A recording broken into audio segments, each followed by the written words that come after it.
عزیز طلباء، السلام علیکم ورحمۃ اللہ وبرکاتہ۔ الحمد لله نحمده ونستعينه ونستغفره ونستهديه ونعوذ بالله من شرور أنفسنا ومن سيئات أعمالنا، من يهده الله فلا مضل له ومن يضلله فلا هادي له، وأشهد أن لا إله إلا الله وحده لا شريك له، وأشهد أن نبينا محمدا عبده ورسوله صلى الله عليه وعلى آله وأصحابه وأتباعه بإحسان إلى يوم الدين، وسلم تسليما كثيرا. أما بعد، فأعوذ بالله من الشيطان الرجيم. بسم الله الرحمن الرحيم. وَلْتَكُن مِّنكُمْ أُمَّةٌ يَدْعُونَ إِلَى الْخَيْرِ وَيَأْمُرُونَ بِالْمَعْرُوفِ وَيَنْهَوْنَ عَنِ الْمُنكَرِ، وَأُولَئِكَ هُمُ المفلحون. صدق الله العظيم.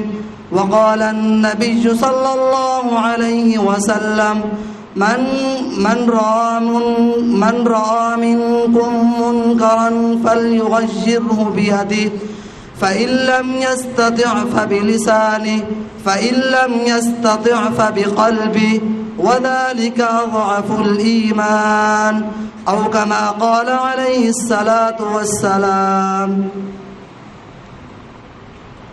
اللہ تبارک و تعالی نے انسان کی کامیابی کے لیے حضرت محمد پاک علیہ الصلاۃ والسلام کو بھیجا، اور اسی طرح انبیاء کا سلسلہ جاری کیا. سب سے پہلے نبی حضرت آدم علیہ السلام آئے، اور اسی طرح یہ سلسلہ جاری رہا. پھر آخر میں حضرت محمد پاک علیہ السلام اس دنیا میں تشریف لائے، اور آپ کے آنے کا مقصد اللہ اس دنیا میں، اس کائنات میں انسانوں کو برائی سے روکنا اور نیکی کا حکم کرنا تھا.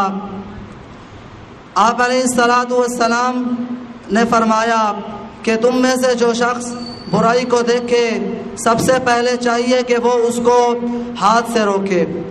اگر وہ اس برائی کو ہاتھ سے روکنے کی استطاعت نہیں رکھتا تو پھر وہ اس برائی کو زبان سے روکے.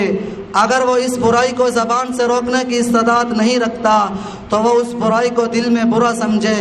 یہ ایمان کا کم سے کم درجہ ہے. اور آپ کے سامنے میں نے جو آپ کے سامنے آیت تلاوت فرمائی ہے، اس میں اللہ تبارک و تعالی نے فرمایا کہ اے مسلمانوں، تم میں سے ایک جماعت ہونی چاہیے جو امر بالمعروف کہے اور نہی عن المنکر کرے. تو آج بھی آپ علیہ السلام اسی طرح آپ اسی امر بالمعروف اور نہی عن المنکر کو چھوڑنے پر دنیا میں عذاب بھی آتا ہے. کہ آپ علیہ السلام نے فرمایا کہ حضرت اللہ تبارک و تعالی نے حضرت جبرائیل علیہ السلام کو ارشاد فرمایا کہ جاؤ اس بستی پر عذاب نازل کرو. تو اس حضرت جبرائیل السلام نے فرمایا کہ یا اللہ، اس میں تو ایک نیک بندہ بھی رہتا ہے. تو اللہ تعالیٰ نے فرمایا یہ کیسا نیک بندہ ہے، یہ خود تو برائیوں سے بچتا ہے لیکن لوگوں کو برائیوں سے نہیں روکتا. ان پر عذاب آ گیا. اور ایک قرآن پاک میں ایک آیت ہے، اللہ تعالیٰ نے فرمایا والمؤمنون والمؤمنات بعضهم اولیاء بعض یأمرون بالمعروف وینہون عن المنکر ویقیمون الصلاة ویؤتون الزکاة ویطیعون اللہ ورسولہ اولئک سیرحمهم اللہ ان اللہ عزیز حکیم. کہ مومن جو ہے وہ آپس میں بھائی ہیں، ایک دوسرے کو امر بالمعروف کرتے ہیں، یعنی نیکی کا حکم کرتے ہیں اور برائی سے منع کرتے ہیں. تو یہی وجہ ہے کہ ہمارے بزرگوں نے ہمیں یہ ملک وطن امانت دی ہے، اس لیے بنایا تھا کہ اس میں امر بالمعروف اور نہی عن المنکر کا نظام نافذ کیا جائے، اللہ کے دین کا نظام نافذ کیا جائے۔ آج اس امارت میں خیانت ہو رہی ہے، نہیں ہو رہا اسلام نافذ، اس میں اسلام کے نام تو لیتے ہیں لیکن اسلام پر کوئی عمل نہیں ہوتا۔ اس پر بھی ہم تنبیہ کرتے ہیں، ہمارے بزرگوں نے، ہمارے اکابر نے اس پر جانیں قربانیں کی ہیں اور اس پر بہت سی ظلم برداشت کیے ہیں، اور اکابر نے اس پر بہت ساری مشقتیں برداشت کی ہے، بے حرمتی کی گئی ہے۔ حضرت امیر شریعت سید عطا اللہ شاہ بخاری پر الزام لگایا گیا کہ آپ کو انگریز کا پیسہ ملتا ہے، آپ کو انگریز کا پیسہ ملتا ہے۔ اسی طرح مولانا حسین احمد مدنی رحمہ اللہ پر ان کی داڑھی پر شراب اڑے لی گئی، یہ بھی تہمت لگائی گئی علماء پر، اور اسی طرح مولانا ابو الکلام آزاد رحمہ اللہ کے سامنے ان پر بھی ظلم و تشدد کیا گیا، اور ان کی بیوی کے جنازے میں مسلمانوں کو روکا گیا۔ یہ کیسا ملک تھا؟ یہ مسلمانوں کو دھوکہ دیا جا رہا ہے۔ آج بھی ہم مطالبہ کرتے ہیں کہ اس ملک میں اسلام نافذ کیا جائے، ہمارا یہی دعویٰ ہے، اور ہمیں یہ ملک پیارا ہے، ہمیں وطن پیارا ہے، ہمیں یہ عزیز ہے۔ ہم یہی چاہتے ہیں کہ اس میں امر بالمعروف اور نہی عن المنکر کو نافذ کیا جائے۔ آخر میں آپ کے سامنے حضرت امیر شریعت سید عطا اللہ شاہ بخاری کا ایک بیان سنانا چاہتا ہوں کہ جو حکومت کو پیغام ہے۔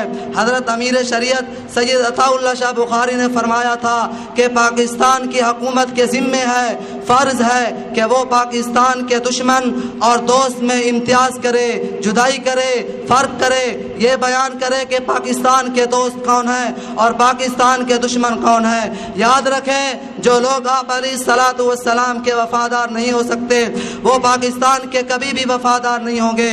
حضور صلی اللہ علیہ وسلم پر مرزائیوں نے کیا کیا؟ مرزائیوں نے آپ علیہ الصلاۃ والسلام کی تعلیمات کے مقابلے میں غلام احمد قادیانی کو کھڑا کیا اور اس نے جھوٹی نبوت کا دعویٰ کیا۔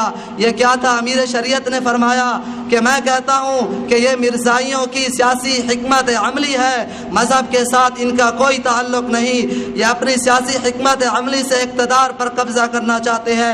انگریز ہندوستان سے جاتے ہوئے ایک اپنا کاشت کیا ہوا پودا کھڑا کر گیا تاکہ مسلمانوں میں انتشار پیدا ہو اور مسلمانوں میں فساد پیدا ہو۔ ہم مجلس احرار اسلام الحمدللہ اسی پر کام کر رہی ہے اور ختم نبوت کے تحفظ کے لیے کام کر رہی ہے، اور امیر شریعت سید عطا اللہ شاہ بخاری نے بھی مسلمانوں کو پیغام دیا کہ اے مسلمانوں، تم نے ناموس رسول اللہ صلی اللہ علیہ وسلم کا تحفظ کرنا ہے، تم نے اللہ کے دین کی حفاظت کرنی ہے، تم نے صحابہ اور صحابیات کی حفاظت کرنی ہے، اور ان کی عزت پر اور ان کی آبرو پر کوئی لفظ، کوئی آنچ نہیں آنے دینی۔ اسی لیے فرمایا تھا کہ جب تک خالق کی زمین میں مخلوق میں اللہ تعالیٰ کا نظام نافذ نہیں ہوگا تو امن قائم نہیں ہوگا۔ اسی پر اللہ تعالیٰ نے فرمایا وَمَنْ أَعْرَضَ عَنْ ذِكْرِي فَإِنَّ لَهُ مَعِيشَةً، جو شخص میرے ذکر سے اعراض کرے گا وہ دنیا میں تنگ ہوگا، اس کی معیشت تنگ ہوگی۔ یہی وجہ ہے کہ پاکستان کا ہر آدمی رو رہا ہے، مہنگائی کی وجہ سے حکومت تک رو رہے ہیں، امیر اور غریب آدمی تمام رو رہے ہیں، کیونکہ یہاں پر اللہ کا نظام نافذ نہیں ہے۔ ہمارا یہی مطالبہ ہے کہ پاکستان کے اندر اللہ تعالیٰ کے نظام کو نافذ کیا جائے۔